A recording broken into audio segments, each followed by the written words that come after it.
Nah, untuk Anda yang mungkin sudah bosan dengan makan makanan lebaran ya, yang penuh dengan daging, ini mungkin harus bisa mencari kuliner lain, yakni seafood.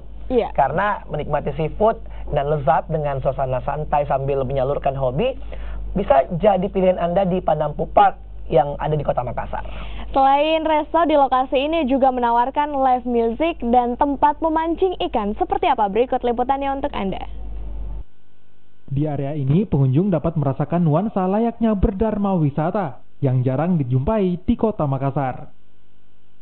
Panampu Park yang berlokasi di Jalan Tinumbu dapat menjadi tujuan Anda. Sejumlah fasilitas diantaranya panggung serbaguna yang posisinya tepat di tengah kolam juga dapat ditemui di sini. Selain digunakan untuk acara pertemuan yang dapat menampung 30 orang, panggung serbaguna juga menawarkan live music di malam hari. Lain itu dia untuk tempat-tempat kayak gazebo atau indoornya atau panggungnya dia kadang kan mesti kena cas tempat. Kalau Panampu Park itu dia nggak mesti kena cas lagi, jadi cukup order makanan, mereka bebas milih mau di mana, di gazebo oke, panggungnya kita juga ada.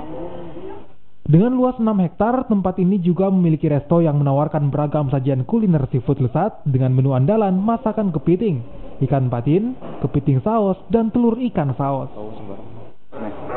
Menurut saya Panampu Park ini tempatnya keren.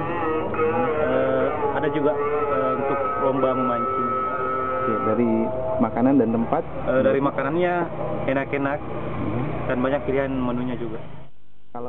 Bagi pengunjung yang hobi memancing, Panampu Park menawarkan 3 kategori, yakni kolam kiloan, kolam harian, dan kolam galatama. Untuk kolam kiloan yang berada di pinggiran area wisata, pengunjung dapat bebas memancing ikan air tawar dengan membayar Rp50.000 untuk 1 kilo ikan yang berhasil diperoleh.